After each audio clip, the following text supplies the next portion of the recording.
Hello students, मैं सुधा स्वागत करती हूँ आप सबका आपके अपने चैनल तैयारी ऑनलाइन में।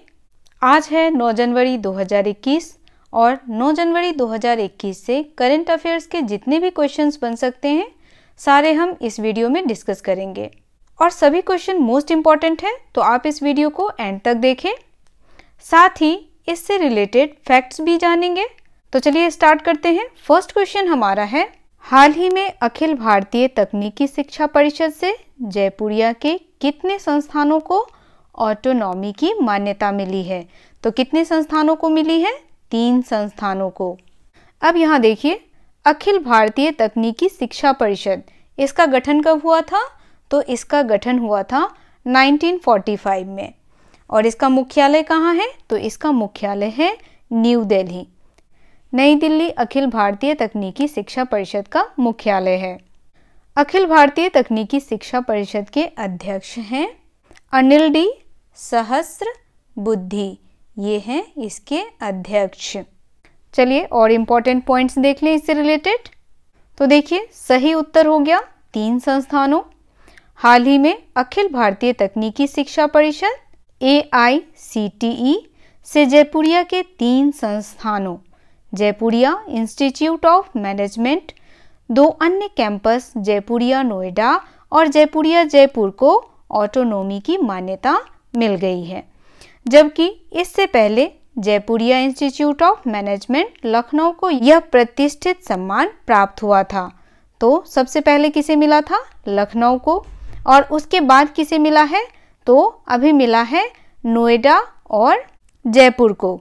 नेक्स्ट क्वेश्चन है, ऑस्ट्रेलिया की क्लेयर पोलोसक पुरुष टेस्ट में ऑफिशियल बनने वाली पहली कौन सी महिला बन गई हैं?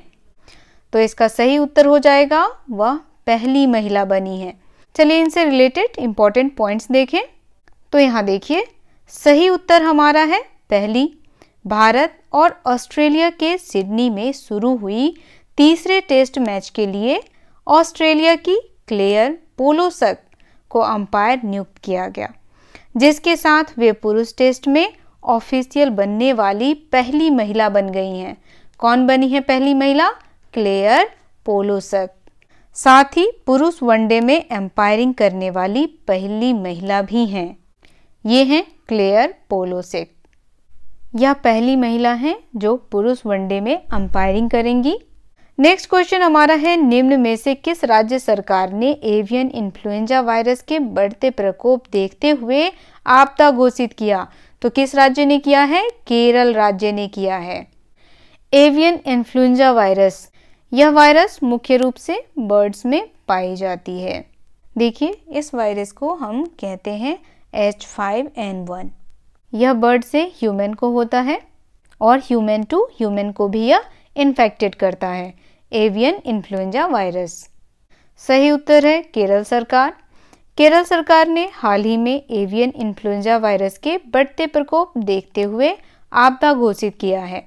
अब तक एवियन इन्फ्लुएंजा वायरस से उत्तर प्रदेश, उत्तराखंड, हरियाणा, पंजाब, कर्नाटक, झारखंड, बिहार, तमिलनाडु और जम्मू कश्मीर अलर्ट पर है, जबकि सिर्फ केरल राज्य में अब तक 1700 बत्तखों की मौत एवियन इन्फ्लुएंजा वायरस से हो चुकी है। नेक्स्ट क्वेश्चन है, द क्रॉनिकल ऑफ फिलैंथ्रोपी के द्वारा जारी सबसे बड़े दान की वार्षिक सूची में कौन पहले स्थान पे है?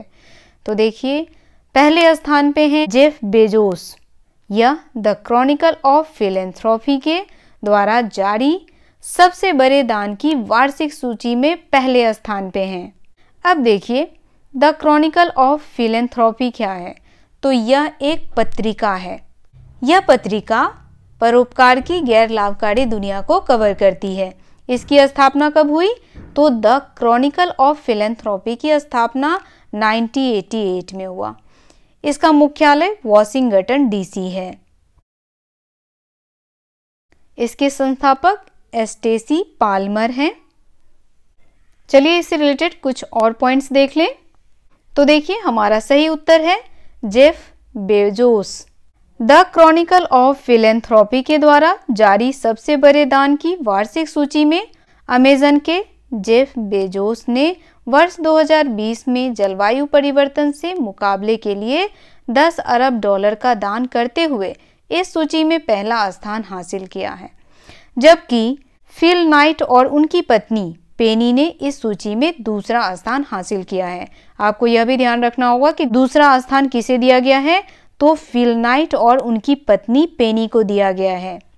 चलिए अब जेफ बेजोस के बारे में कुछ इंपॉर्टेंट पॉइंट्स देख लेते हैं। तो देखिए, जेफ बेजोस जो हैं वह Amazon.com के संस्थापक हैं, साथ ही यह Amazon.com के अध्यक्ष, मुख्य कार्यकारी अधिकारी और संस्थापक भी हैं। जेफ बेजोस जो हैं, इन्हें 2018 की फोर्ब्स की लिस्ट में दुनिया का सबसे अमीर आदमी घोषित किया गया था। अमेज़न की स्थापना इन्होंने कब की थी, तो 1994 में अमेज़न की स्थापना की गई थी। नेक्स्ट क्वेश्चन हमारा है, भारतीय रिजर्व बैंक ने हाल ही में बजाज फाइनेंस लिमिटेड पर कितने करोड़ रुपए का जुर्माना लगाया है। तो देखिए, इसका आंसर हो जाएगा 2.5 करोड़। भारतीय रिजर्व बैंक ने हाल ही में बजाज फाइनेंस लिमिटेड पर 2.5 करोड़ का जुर्माना लगाया है।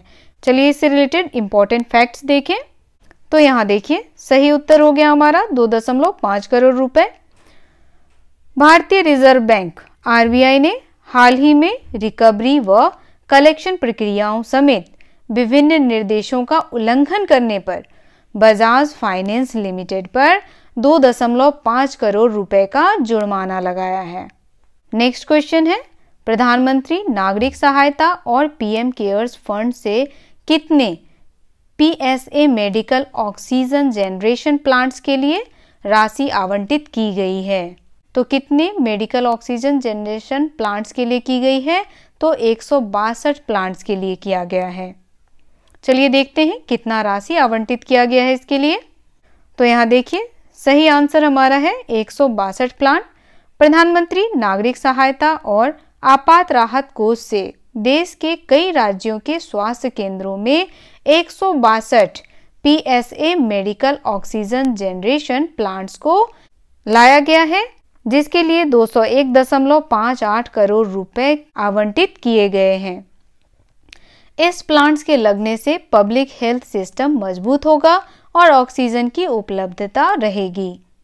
नेक्स्ट क्वेश्चन है, इनमें से किस सरकारी मंत्रालय ने भारत तिब्बत सीमा पुलिस के साथ समझौता ज्ञापन पर हस्ताक्षर किया है। तो किसने किया है, यह किया है खादी ग्रामोद्योग आयोग के द्वारा। चलिए इससे रिलेटेड इंपॉर्टेंट पॉइंट्स देखें। सही आंसर है खादी ग्रामोद्योग आयोग। खादी ग्रामोद्योग आयोग ने हाल ही में अर्धसैनिक बलों में एक बड़ा स्वदेशी अभियान चलाने की परिकल्पना को गति देने के लिए भारत तिब्बत सीमा पुलिस के साथ समझौता ज्ञापन पर हस्ताक्षर किया है। इस समझौते के तहत खादी ग्रामोद्योग आयोग के प्रति वर्ष 1.72 लाख खादी कॉटन की दरियों की आपूर्ति करेगा। नेक्स्ट क्वेश्चन हमारा है, भारत का कौन सा राज्य सफलतापूर्वक शहरी निकायों के सुधारों को लागू करने वाला देश का तीसरा राज्य बन गया है। तो यह है तेलंगाना। तेलंगाना की राजधानी है हैदराबाद। तेलंगाना के सीएम हैं के चंद्रशेखर राव और तेलंगाना के गवर्नर हैं तमिलसाई सौंदरराजन। ये हैं तेलंगाना के गवर्नर।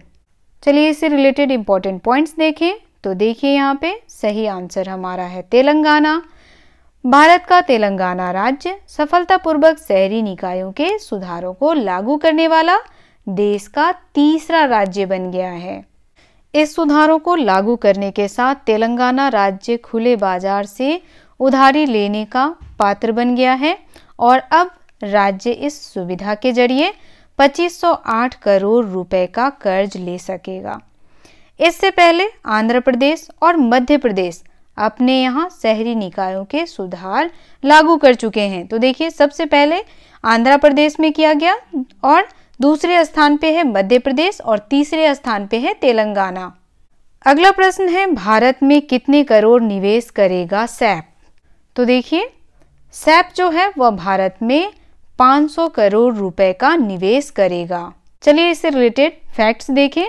तो यहाँ देखिए, भारत में 500 करोड़ रुपए निवेश करेगा सैप। जर्मन प्रौद्योगिकी फर्म सैप से भारत में 500 करोड़ का निवेश करेगी और ग्राहकों को बहु क्लाउड वातावरण के लचीलेपन की पेशकश करेगी। सैप भारत के डेटा केंद्रों में अपने कई क्लाउड समाधान उपलब्ध कराएगा। चलिए अब सैप से रिलेटेड कुछ इंपॉर्टेंट पॉइंट्स देख लें। तो यहाँ देखिए, सबसे पहले हम सैप का फुल फॉर्म जानेंगे। तो सैप का full form S for system, A for application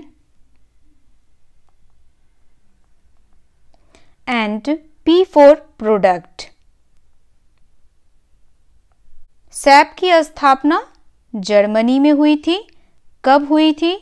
तो जर्मनी में सैप की स्थापना 1972 में किया गया था और सैप का मुख्यालय भी जर्मनी में ही है। सैप के सीईओ एंड प्रेसिडेंट है लियो एपोथेकर। ये सैप के प्रेसिडेंट एंड सीईओ हैं। चलिए नेक्स्ट क्वेश्चन देखते हैं। नेक्स्ट क्वेश्चन हमारा है, अंतर्राष्ट्रीय फिल्म महोत्सव की शुरुआत कहाँ की गई है? तो यह किया गया है कोलकाता में। कोलकाता अंतर्राष्ट्रीय फिल्म महोत्सव की शुरुआत की गई है। 26वां कोलकाता अंतर्राष्ट्रीय फिल्म महोत्सव KIFF 8 से 15 जनवरी 2021 को आयोजित किया जाएगा। सप्ताह भर चलने वाला कार्यक्रम आभासी रूप से छोटे स्तर पर आयोजित किया जाएगा। इसमें 45 देशों की 50 लघु और डॉक्यूमेंट्री फिल्मों के साथ 81 फीचर फिल्मों को शामिल किया गया है और 2021 के लिए 8 स्थानों पर प्रदर्शित किया जाएगा। KIFF का फुल फॉर्म है कोलकाता इंटरनेशनल फिल्म फेयर। तो आज का ये करंट अफेयर्स यहीं समाप्त होता है। मिलते हैं नए दिन नए प्रश्नों के साथ। अगर आप हमारे चैनल पर नए हैं तो चैनल को सब्सक्राइब कर लें, बेल आइकन को दबाएं ताकि सभी नोटिफिकेशन आप तक पहुंचता रहे। अगर आप हमें सपोर्ट करना चाहते हैं तो इस वीडियो को अपने सभी दोस्तों के साथ शेयर अवश्य करें। आप सबका धन्यवाद।